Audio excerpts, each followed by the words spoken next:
Paano nga ba umasenso dito sa Pilipinas? Gumawa ka ng illegal. Gumawa ka ng illegal. Visit ka, pag ako nabash, yari ka sa akin.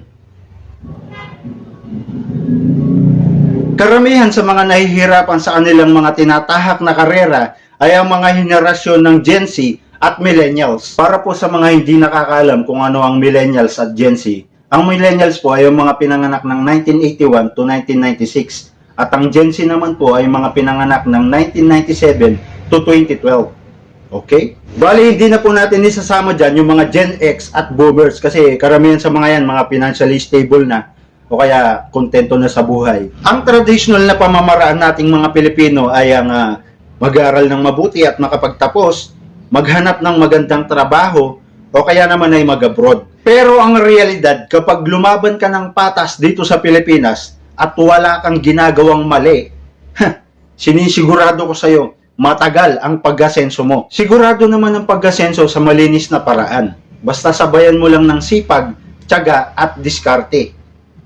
Pero matagal nga lang. Pero kapag gusto mong mapabilis ang pag-asenso mo dito sa Philippines or kahit saan mang lugar at the young age, gumawa ka ng Illegal.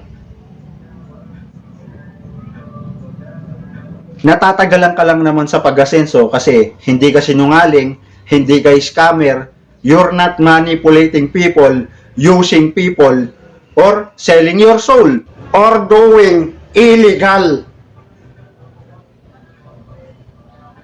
Kasi ika nga nila, kailangan mo munang manapak ng maraming tao para makaakyat sa rurok ng tagumpay into your success. Pasintabi lang po ha, hindi ko po nire-recommenda yung mga yan para gawin nyo, para umasenso sa buhay ng mabilis. Sinasabi ko lang po yung realidad na nangyayari dito sa Pilipinas o kahit saan mang sulok ng mundo para umasenso. Yung iba kasi dito sa internet, mga keyboard warriors, hindi pa tinatapos yung video, nagko-comment na kagad dyan ng mga malulupit, ng mga masasama. Tapusin nyo yung video kasi yun yung diskarte ko sa buhay. Yung linlangin yung mga tanga. Balik tayo. Gaya ng mga sinasabi kong illegal na pamamaraan kanina para umasenso, yan ang tinatawag na diskarte ng mga taong ang layunin lang naman ay magpa-impress sa mga tao. Gaya ng mga kaibigan o kamag-anak. Kesyo, nakabili na ng ganito, at saka ng ganito, at saka ng mga ganyan, para ipakita sa mga tao na matalino at madiskarte siya sa buhay. Sa maling pamamaraan nga lang. Sayang. Naiintindihan ko naman ang karamihan na gumagawa ng illegal para umasenso. Dahil daw para sa kanilang pamilya, para maiyahon sa kahirapan ng pamilya, sinasakripisyo na nila ang kanilang kaluluwa para lang maparanas ang magandang buhay para sa kanilang mga mahal sa buhay. Teka lang, sinasakripisyo ang kaluluwa? Para kanino? Para kay Satanas.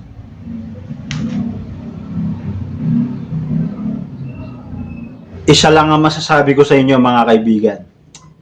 Masyadong mahihina ang inyong mga pananampalataya. Rock and roll sa inyo. Bawal mag-dirty finger dito eh. Saka ayoko magmura. Baka mag-bad influencers ako eh.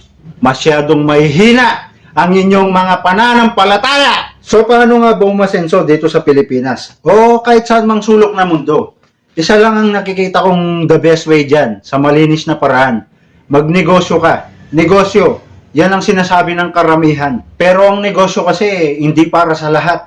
Kasi iba-iba tayo ng estado sa buhay. Yung iba, gustong magnegosyo, pero breadwinner. Yung iba naman, negosyante ang mindset.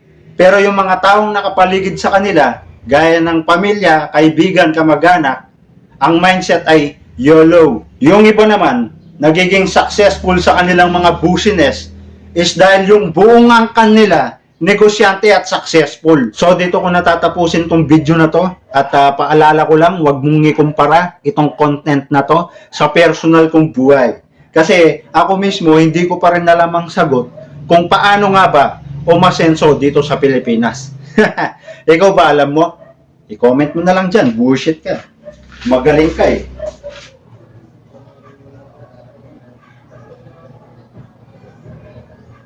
Ang yabang mo!